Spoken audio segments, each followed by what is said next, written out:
Okay, and then the third talk in this session is from Nick Holliman from King's College London, and it's all about trustworthy data visualization. Nick, thanks. I'm hoping this is your fingerprint. That's actually. It should be mine. Good, thank you.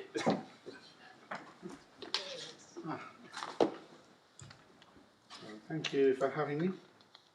I did want to ask, what about AI coding? But very good.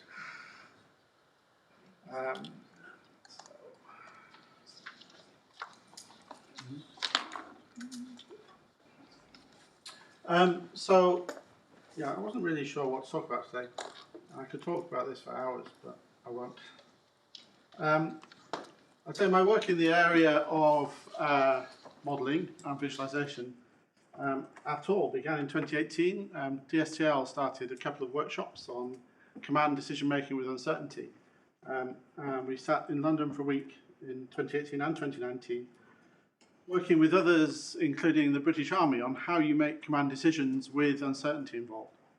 And so underpinning what you're going to see here is a lot of thinking about how you do that. And a lot of my work is, let me start a different sentence. A lot of the tools you use, ggplot, matplotlib, are not underpinned by any scientific evidence that the visualization methods they contain work. There's very little actual evidence in the world on visualization working other than experience and the occasional A/B preference studies where people will do I prefer this one or that one. And we've tried to take a more scientific approach to getting pathways into the brain which we can guarantee for most people will deliver information to it, and then using that to code things. So I'm going to go over a lot of things at a very high level, so do ask questions later. I have a couple of provocations for mathematicians built in, so I hope for some questions, but we'll see. It might not be provocative anymore. I think last time I was here, someone asked me what trustworthy data visualization might be.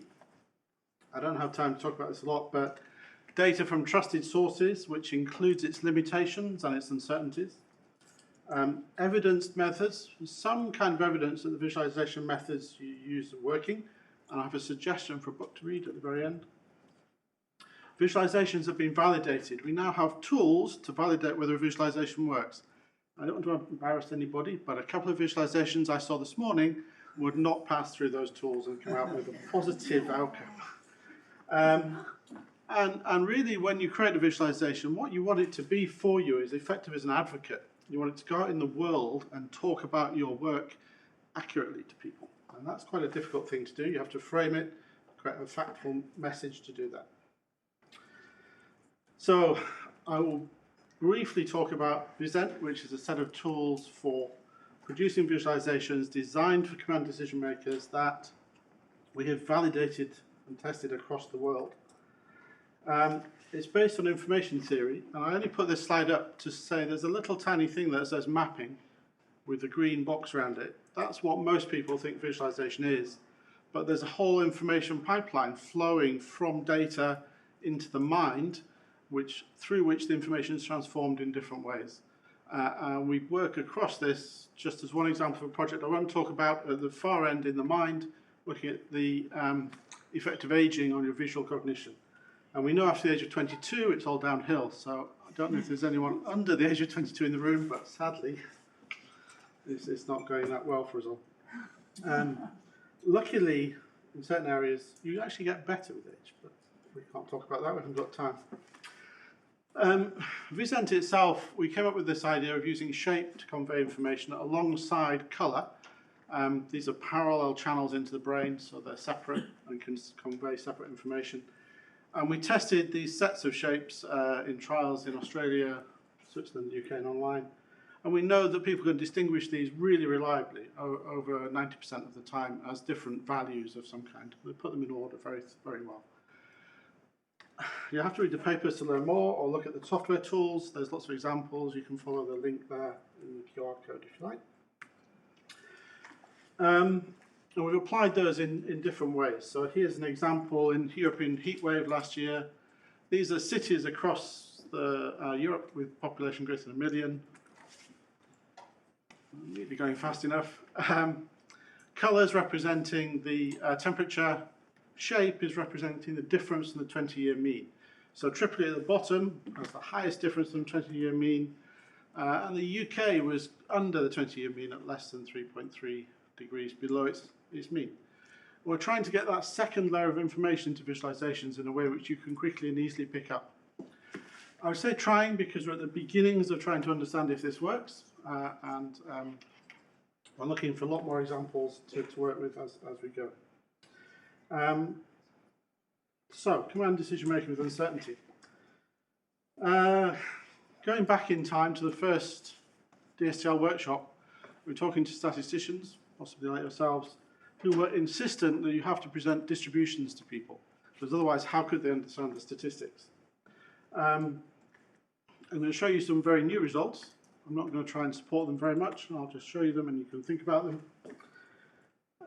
We've done some work recently with a common shopping task.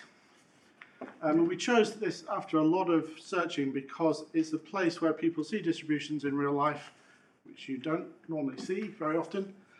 And we gave people a choice between two products. We said they've got the same mean score, but you have to judge the level of agreement from the distribution. And level of agreement, we mean uncertainty, and in this case by uncertainty we mean coefficient of variation. And we showed people sets of bar charts like this. Among equally ranked products, they had to choose the one with the most agreement between the reviewers. We used this approach, bar charts. People got this right about 60% of the time, so they're not really very good at interpreting distributions. And this underlines a challenge really that DSTL identified back in 2018. It's not easy to present uncertainty to people who are not used to dealing with distributions. Our mean response time, it took about 4.5 seconds for people to make those shopping choices. We then went with, and you're going to ask lots of questions about this if you're smart, our Visent representation and said, look, here's the level of agreement, here's the shapes represent that level of agreement, choose the one with the most level of agreement. 94% of the time people got this right. So they were choosing the thing with the right mean and the highest level of agreement. Lots of things we were doing here. We're changing the representation of uncertainty into categories. We're changing the description from uncertainty to level of agreement. But we're getting much better, in some sense, much better choices between these products. And that was one of my original thoughts back in 2018. We need to change the way people present uncertainty to make it easier for everyone to understand, particularly if it's going to go into everyday things like newspapers. Okay, I don't have time to say anything else about that. Log scales. Truly, you need to stop using them. But facts don't change behavior, and we know this, and me saying to you many facts about this isn't going to change the fact that you still use log scales, even though possibly you don't understand them. I've got so little time. We ran a trial online. We've run a theoretical analysis. If you know Tufte's work, log scales inherently lie to you about things, but people still like them. We ran, people had to, with COVID data, we asked people to compare the difference in the change between COVID levels. Linear plots, they got the 76% right, 76% of the time they got it right. Log plots, 52% of the time, so no better than chance using log plots. We did linear versus log plots, it wasn't any better. We separated people by degree or not degree, you have a degree or not. There was no difference by education level. You thought educated people might know more about log scales, they don't. I've said this several times here and elsewhere. No mathematician I know has agreed and said, oh, right, I'll stop using them. But maybe this week, where's Julie gone? I need a cheerleader. We have an online experiment that we got this data from. We could hand out a link tomorrow morning, leave it open for the day. Everyone in the room could do it. We can analyse the results on Wednesday, present them on Thursday in 5 minutes, and get an idea of whether mathematicians really understand log scales. Okay. Time running out, it probably is. One of the things that surprises me is in modern visualization, we don't have a lot more tests to help you produce visualizations. Not to tell you off for doing the wrong thing, but just to guide you in a direction with the visualization that this won't work for these people, or this isn't going to convey the information you think there's a lot of image processing technology and a lot of vision science knowledge we could apply. And we've done that in tools to help mark student work over about 4 years. And we built this system which we're taking a visualization, analyze it, give a set of machine feedback, and give it to a human marker as well. It worked really quite well. And we now use this fairly routinely ourselves. This is that same European heatwave visualization. These are some early drafts of it with various things wrong with them.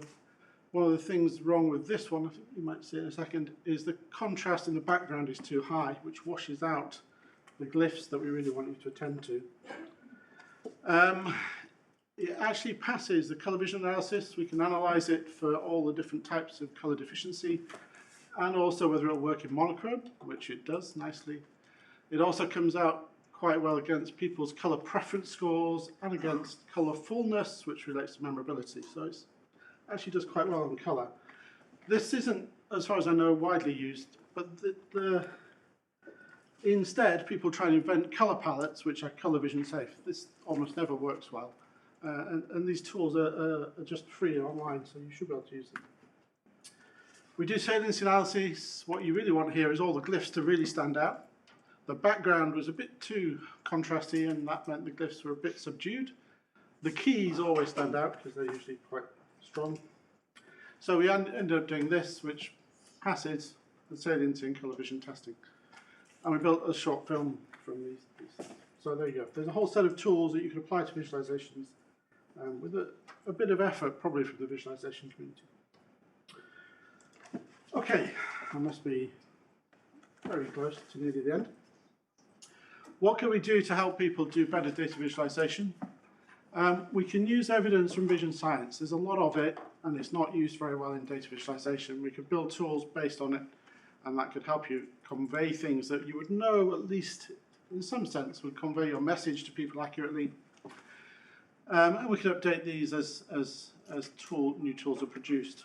And people always ask me, what's a good visualization or what are guidelines? I was struggling to get guidelines for anybody other than send me your visualization, which is a non-scalable solution. But luckily, Stephen Coslin in 2006 wrote a really nice book called Graph Drawing for the Eye and Mind. And in it, he was a vision scientist, not a computer scientist, which is a good thing.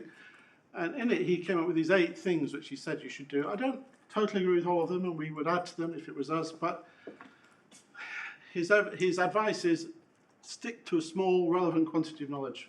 Your mind can't cope with more than 4 concepts at once. Even the very best fighter pilots can't track more than 7 things at once. Set the appropriate level of knowledge. Kevin was saying this earlier. Make sure things are salient. You saw the salient plots we can now do.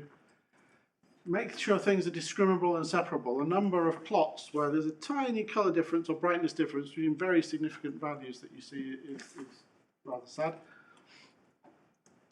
You probably need to understand something about Gestalt theories, which are about how you group things rather than about how you separate things, because perceptual groups are a very strong thing for the mind. If you put information change into visualizations, it should actually carry meaning. It shouldn't be just for the fun sake of it, really.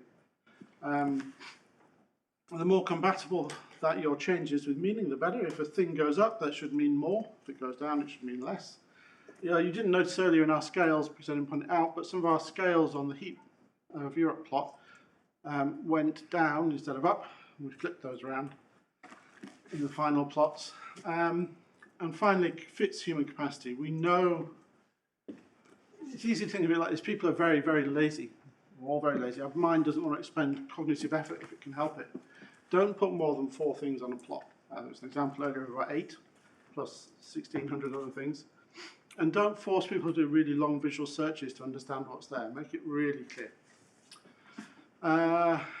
Yeah. I recommend Stephen's book because it's one of the very few books, apart from Colin Ware's books, that's based in vision science rather than in design theory. There's not a lot wrong with design, but it doesn't usually evidence. Bertrand's work particularly doesn't evidence itself very well. Okay, I'll stop there. Thank you.